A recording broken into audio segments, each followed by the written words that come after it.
қаншама көптеген қонақтар келіп отыр. Қазір сабағымызды бастамас бұрын біз шаттық шеңберінен тұрдық. Қазір қонақтармен сәлемдесу үшін бірінші өз қимылдарымызды жасап алайық. Қазір мен сендерге бір заттың атын айтамын, соның қимылын жасайсыңдар. Түсінікті ме? Бәріміз бірдей жасаймыз. Кәні күн. Күн. Қолымызды түсіреміз. Күн. Ай. Күн. Күн. Ай.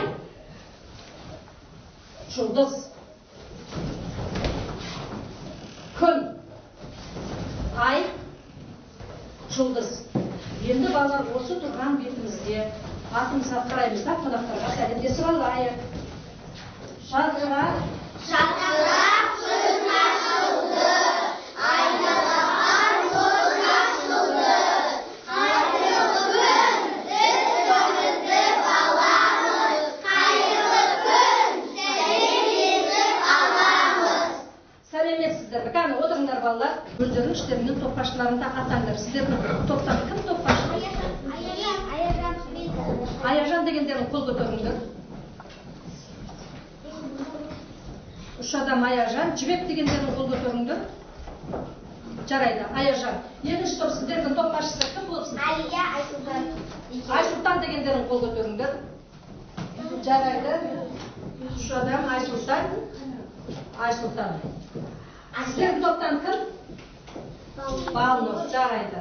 Ал енді балалар бәріміз бері қараймыз. Қаны тынышталамыз балалар. Балалар, біз осы уақытқа дейін мінекей 3-ші тоқсан басталғалы біраз уақыт болды, иә? Қазір мен сендерден бір ойын арқылы сол өткен тапсырманы есімізге түсіріп шолып кетейін.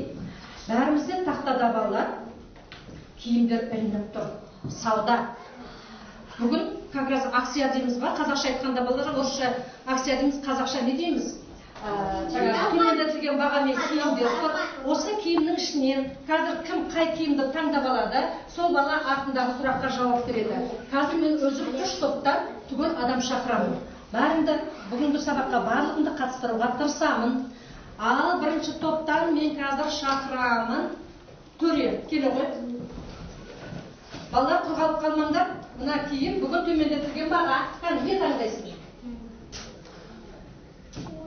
Бөрік таңдады, қазақтың бөркін таңдады. Сыртындағысын оқы. Қосымшаның неше түрі бар? Қосымшаның неше түрі бар? 2 түрі бар. Дұрыстап айт, қосымшаның 2 түрі бар. Қандай? Жұрнақ, жалға. Тамаша, отыра қой. Қазір артынан бұларға тағы жауап бересіңдер. Тағы да кім шыққысы келеді? Нешеге бөлінеді? Сөз құрамы нешеге бөлінеді дейді. Сөз құрамы көмектесуге болады. Ал айта ғой. 4-ге. Аяжан, айта ғой. 2-ге. Қандай? Түбір және қосымша. Тамаша. Қайталап айтшы. Сөз құрамы 2-ге бөлінеді. Олар түбір және қосымша. Ұмытпаймыз, е? Жарайды. Екінші топтан кім шыққысы келеді? Қаны қол көтереміз, мен өзім шығарамын. Кім шыққысы келеді? Неге қол көтермейсің? Келе ғой. Әделя, сен келе ғой. Жылдам балдар, жылдам тұрмыдай. Жарайды. Менде юбка таңдады, е? Ал оқи ғой, тез.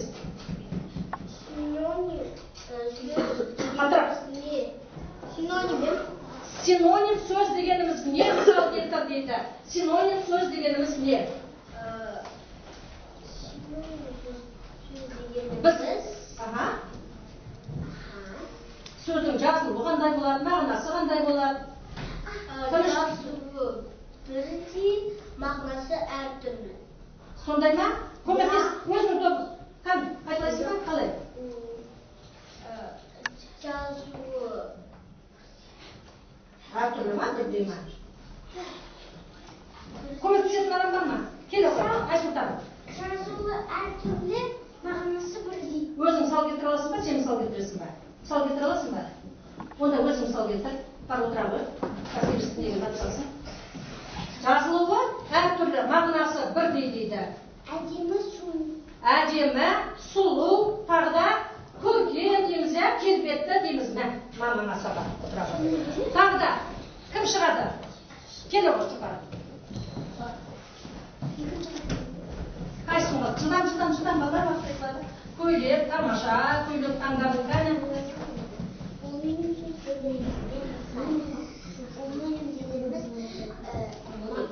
жазулы бірдей мағынасы Тамаша, жазылуы бірдей мағынасы әртүрлі дейді. Мысал келтірші.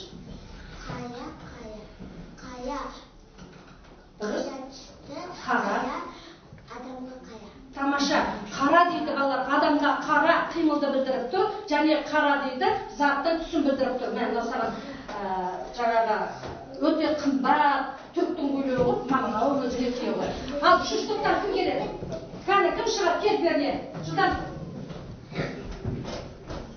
Кәне, ой, керемет шалбар мен керемет костюм бар екен. Кәне, ала ғой, тез.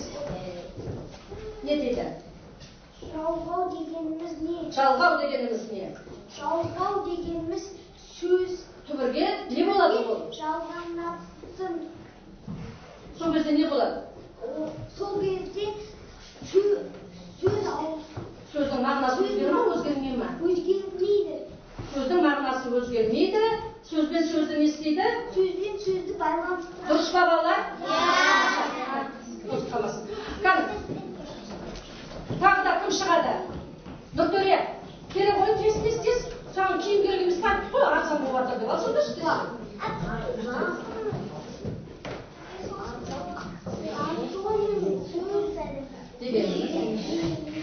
Антоним сөз дегеніміз не? Тез.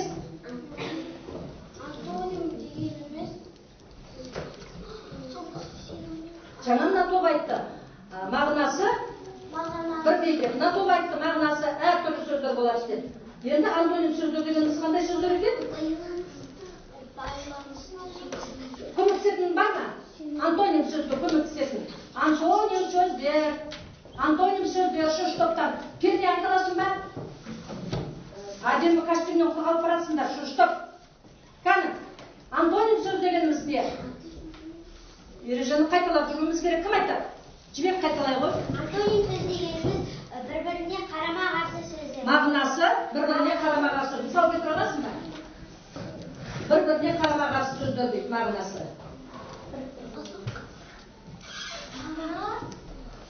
Anadan kara. Yok. Karama-karşı emiş bu. Karama-karşı. Kömek isteyenler var mı? Hayda koy. Oğlum tıra koyalım ya. Tez. Kim bunun içine gözü aytalım? Aşık jabık. Aşık jabık. Жарық қараңғы. Жарық қараңғы, өте тамаша. Отыра ғой. Ал үшінші топ. Келіңдер. Сынаны алыңдар еді, бір киім қалды. Келе ғой балым. Жалғыз перне ғана киім ала ма? Бәрін алыңдар.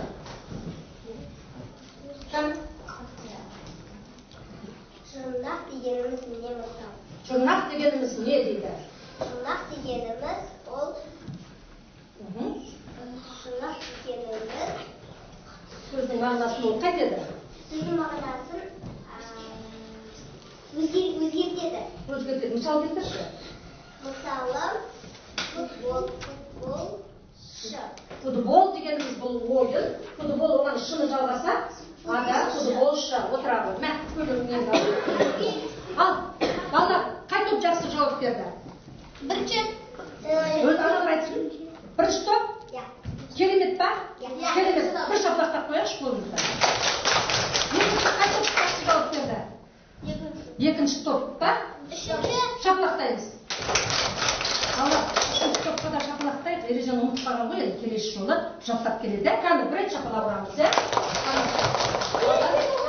Таза тақта. Бүгінгі сабағымыздың не екенін білмей тұрмын. Енді қазір бүгінгі сабақтың не екенін білуіміз үшін біз кешелер бері өтіп жатқан жаңа сабақ туралы сіздерге сұрақ қоямын. Ол үшін қазір мынаны қараңдаршы балалар.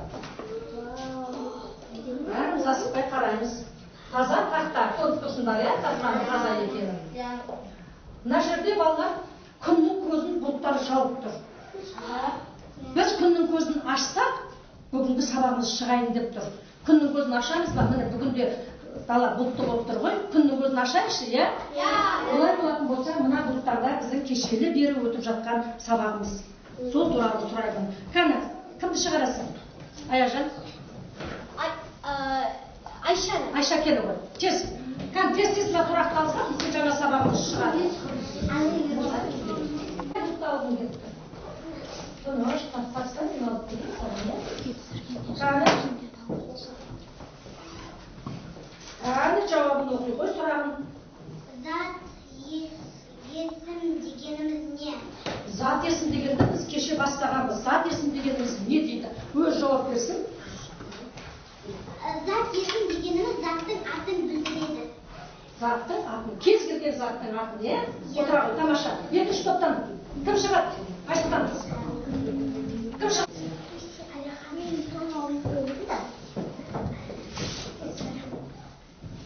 Кез келген заттың несі болады? Кез келген заттың несі болады? Кез келген зат. Кез келген заттың аты болады. Тағы.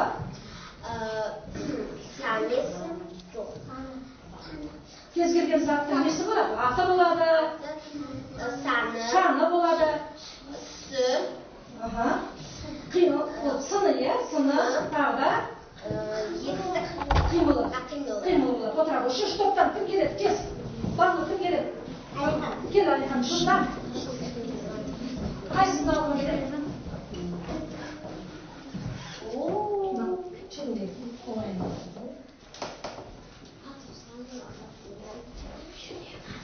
Алиханға қандай сұрақ кетті? Кез келген затқа сұрақ қойды. Кез келген затқа сұрақ қойды. Мен бұлт сұрақ қойш? Не? Күн? Не? Оқушы? Мұғалім? Адам? Есік? Терезе? Тамаша, отыра ғой. Бірінші топтан кім келеді? Кел. Төре, келе ғой, тез. Жарайды, алла ғой.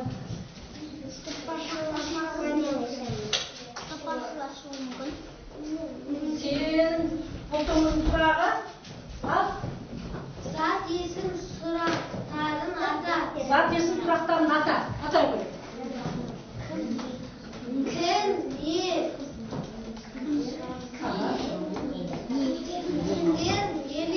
Келсесіңдер ма? Кел, Айсұлтан.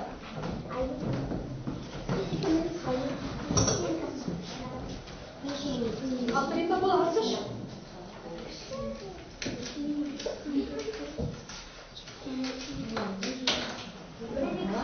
Сенің сұрағың не дейді екен?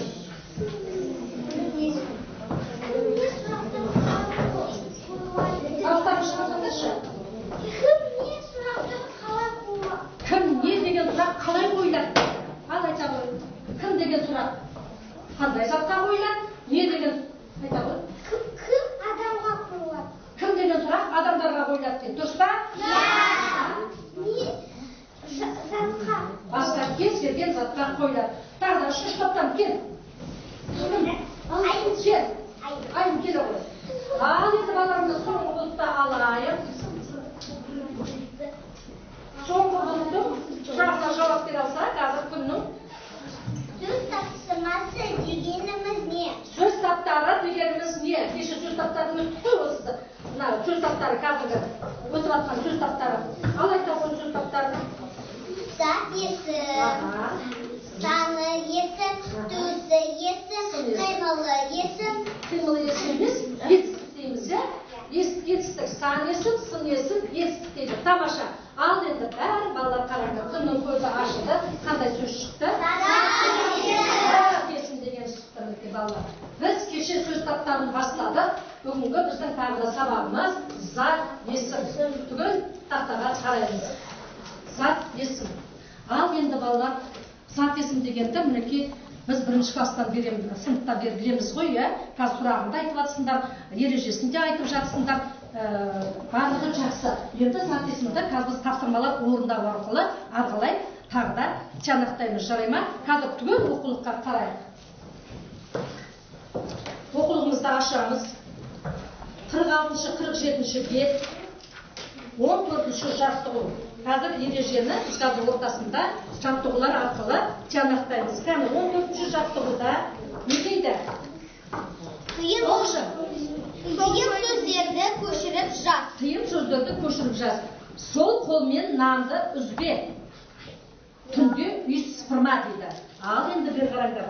Біз қазақтың салт дәстүрлерінің ішінде біз тиым сөздерді деп білеміз ғой, балалар. Үйде ата-аналарың сендерге көп тиым сөздер айтып отырады. Қазір мен сендерге өзімнің үш қаламымды сендерге таратамын. Бер қарап отырыңдар. Сендер өз қаламдарын қолданбасын деп, қазір стоп кадр. Мен үш топқа қазір үш қарандаш таратамын. Ұстап отыр. Қазір мен стоп деген кезде, тоқта деген кезде тоқтайсыңдар. Солар бір тиым сөз айтасыңдар. Соны дәптерге жазамыз. Жарай ма? Ал, қарай бере бересіңдер. Мен қарамаймын. Мен стоп деген кезінде тоқтаймыз. Стоп! Тоқта! Аделя. Сендер емес, мен мына қатарға айтып жатырмын. Ал, айта ғой. Отпен ойнама. Отпен? Ойнама. Отпен ойнама дейді. Келсеміз ба? Жазамыз. Тез, 14-ші жаттығу.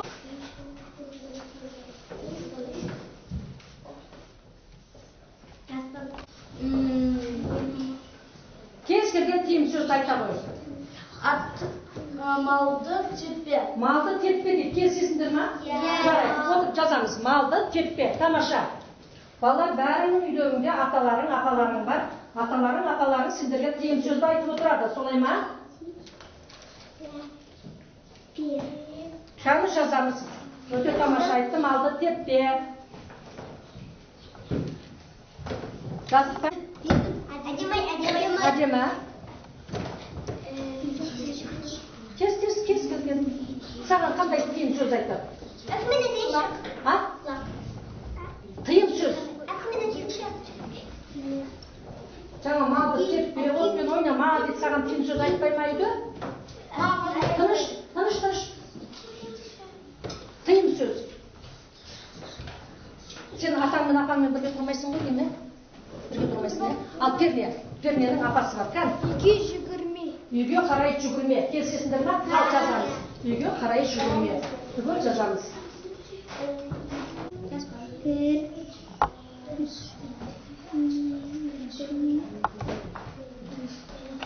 Отпен ойнама дедің, е? Ішіндегі зат есімі қайсысы?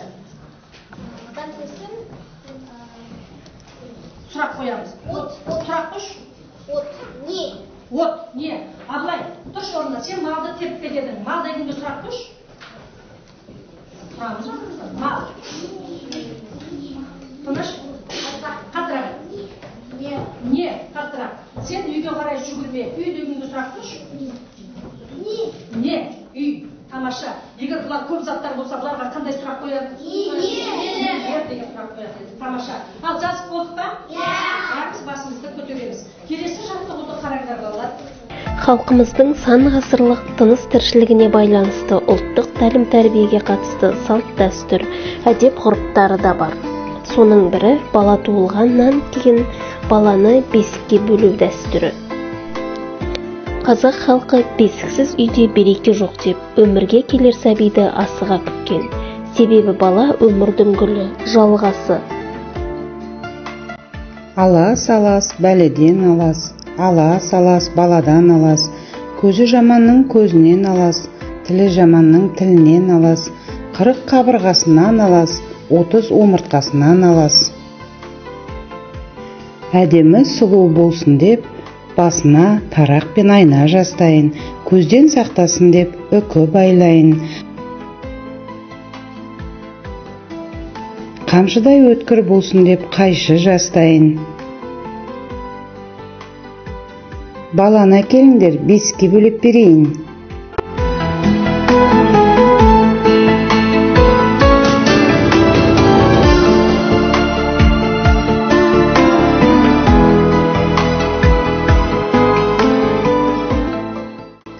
Мойнымдағы тұмарым, тарқамайтын тұмарым, тағдыр берген алсын деп, ақ бесікке салсын деп, мойнымдағы маржаным, қорадағы малжаным, ақ бесікке жата ғой, тәтті ұйқыға бата ғой.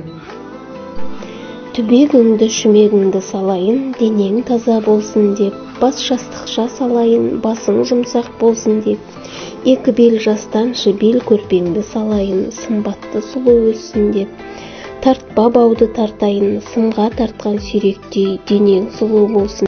Келесі жаттығу 15-ші жаттығудың бетін ашыңдар. Суретке қараймыз. Суретте не сурет көріп отырсыңдар? Бесікке салу рәсімі. Бесікке салу рәсімін көріп отырмыз, иә. Бұл балалар бір ауыз айтып кетейік, сендерге бәрі бері қараңдар. Бесікке салу дегеніміз бұл қазақтың салт дәстүрінің бірі. Қазақтың салт дәстүрінің тағы да қандай түрін білесіңдер? Білмесеңдер, мен қазір көмектесемін. Ала, әдере. Шілдеқана дейді, тамаша. Тағы? Тұсау кесер дейді, тамаша. Нағатадан білетіндер бар ма? Айта ғой. Бесікке салу дейді, тағы да. Сүндетке отырғызу дейді, тағы да балалар. Қазақтың негізі салт дәстүрлері көбе, жаңағы қонаққа шақыру, жаңағы байғазы беру дейді, соңғы мектепке баратын кезде не дейді? Тілашар дейді, қазақтың осындай салт дәстүрінің бірі бесікке салу екен. Бәріміз суретке қараймыз. Балалар, сендерге мына видеоны көрсетуіміз керек еді, видео көрінбей қалды, иә? Сендерге жарайды, мен ауызша айтып бердім, енді бер қарап отырыңдар. Бесікке салу. Енді мына суретке қарап отырып, әр топ бір зат есім. Кім не деген сұраққа жауап беретін сөз ойлаңдаршы. Сендер бір сөз айтыңдар. Сәби. Сәби, тамаша. Сұрақ. Сәби. Кім? Сендер бір сөз табыңдар. Бесік, сұрақ қойыңдар. Не? Тамаша. Сендер. Апалар дейді, сұрақ қой. Кім? Апалар. Кімдер? Енді бер қараңдар. Сәби дедіңдер, бесік, апалар. Осы үш сөзді құрастырып, кім жылдан сөйлем құрап береді? Үш топ. Қаным? Үш топ сендерге не болған бүгін? Үш топ. Алия? Апалар сәбиді бесікке салады. Тамаша. Апалар сәбиді бесікке салады. Тағы да сөйлем айта аласыңдар ма бесікке байланысты? Тағы да сөйлем айта аласыңдар ма? Апалар сәбиді бесікке салады дейді, иә? Үшінші топ сабаққа қатысамыз. Түсінді ма? Қатысып отырыңдар, иә? Жарайды. Балалар, бұны жазбай-ақ қояйық. Енді бер қараңдар. Қазақтың салт дәстүрін ұмытпаймыз ба? Егер тағы да апаларыңнан, аталарыңнан сұрайсыңдар, интернеттен қараңдар, тағы да қазақтың қандай салт дәстүрлері бар, ертең жақсылап сұраймын, жарай ма? Енді қазір сендерге мен мынандай тапсырма берейін деп тұрмын, балалар. Қазір мен үш топқа қағаз беремін. Балалар, бер қарап отырыңдар. Жиналып, мына жақтан келіп жиналсаңдар болады. Ол суретті түсіндірілейін. Балалар, мына суреттерге байланысты кім не деген сұраққа кім көп сөз жазады, сол топ өте керемет дайындығы күшті топ болады. Келіңдер. Астына жазыңдар.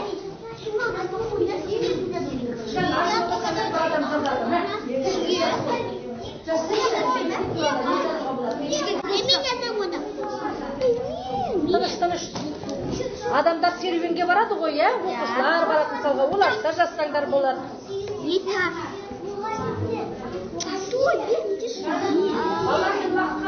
Мұғалімдер.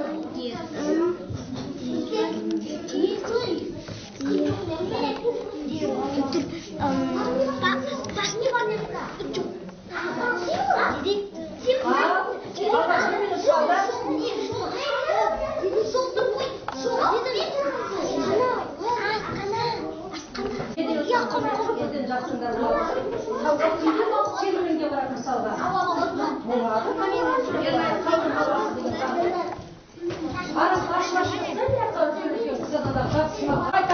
Болды балалар, уақыт бітті, отырыңдар. Бірінші топ, Аяжан, келе ғой. Екі адам болса жетеді. Уақыт бітті, оқыңдар. Түйе, қойлар, сиырлар, шөп, аяқтар, құм. Ал балалар, мынаны қараңдар. Мынау көп түлік мал. Не? Ас, иә? Түйе, қойлар, сиырлар, шөп, ағаштар, құм. Бұларға қандай сұрақтарыңдар? Не? Тамаша, отыра отыра. Ал екінші топ болғаннан кейін кері ғой шағам жетеді. Ал жетеді табиғат екен, иә? Ал оқыңдар, қандай сөздер жазыңдар? Тау, тас, ауа, бұлт,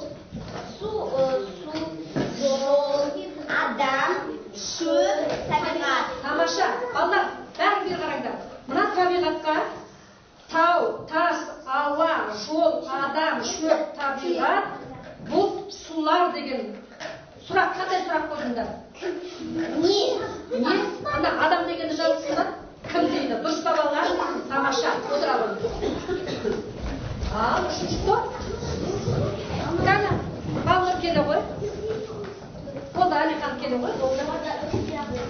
Бұларға мектеп беріліпті балалар, мектеп. Ал қандай сөздер жазыңдар? Тез оқы. Бәрі бұлай қатарында тұрыңдар, бұлай.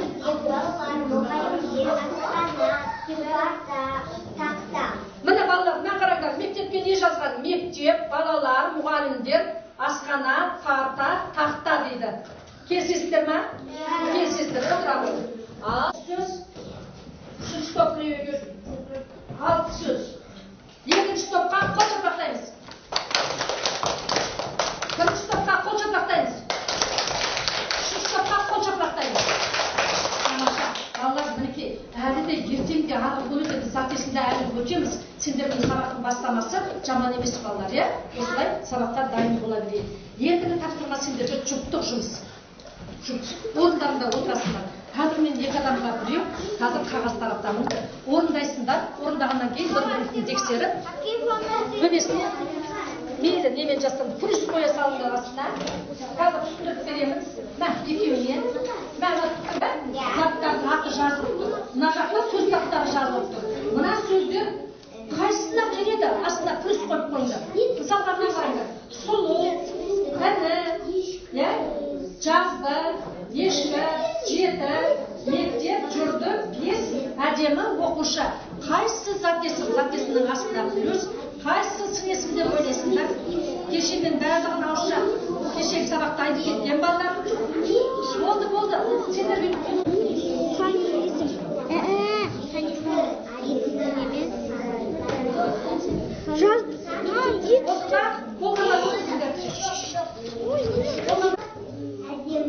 Қаны өткіземіз. Оқта.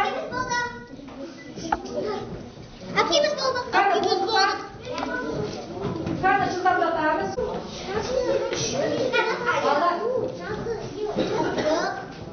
Енді бер қараңдар. Болды, өткіз.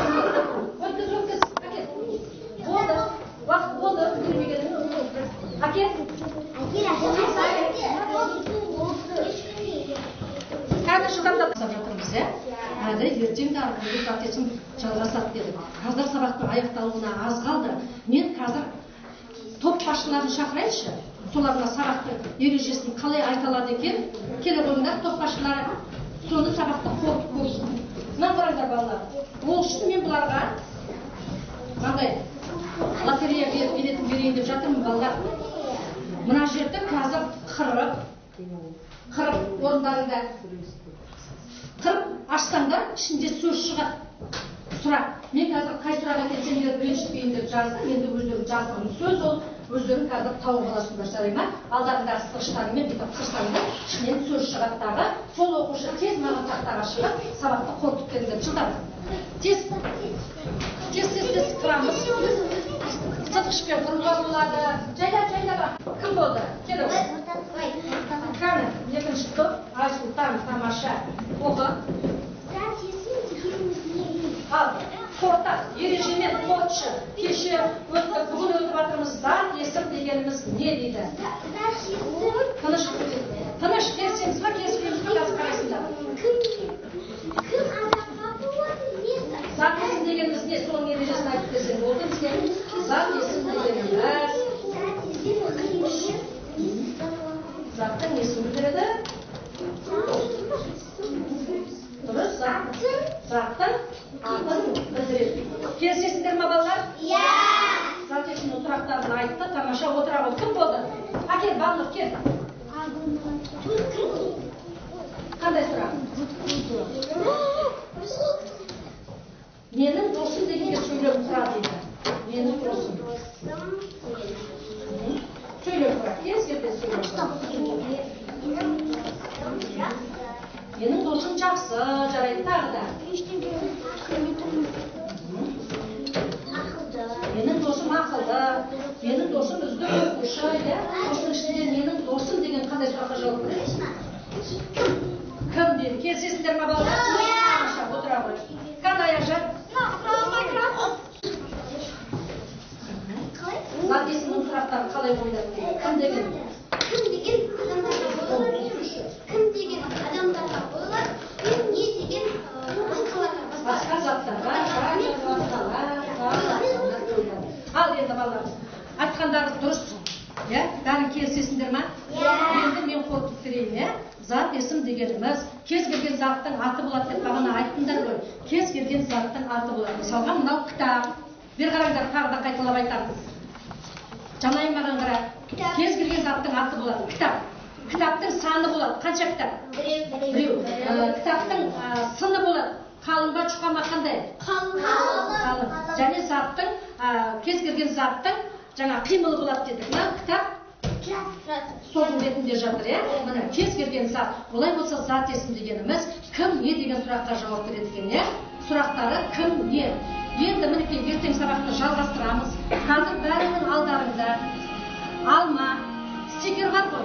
Сол стикерлерінен бер қараңдар. Бүгінгі сабақ ұнаса плюс, ұнамаса минус. Егер де жартылай ұнап ештеңе түсінбей қалсаңдар, онда жарты плюспен менің почтама әкеп саласыңдар. Міне менің почтам. Аттарын жазып тұр. Мен қазір кім түсінбей қалды, қазір сабақтың атынан ерінбей өзім беремін. Бәрін жатырсаңдар болды. Не қадar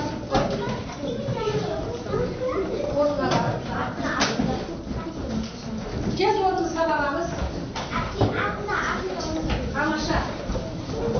Мен қазір қалай түсінгендерімді осы почтамнан сендердің хаттарыңды алып, мен осы жерден беретін боламын.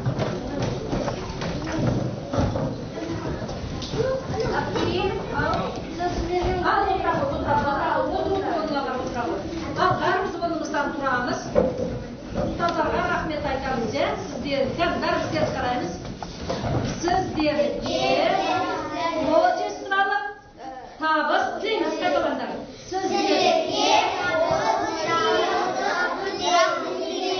бәріміз қайталап формен. Сіздерге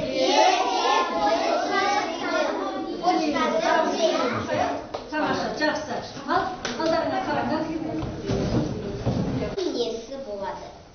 Заттың аты болады, қимылы болады, саны болады, сыны болады. Жауап берме. Есім дегеніміз заттың атын білдіреді.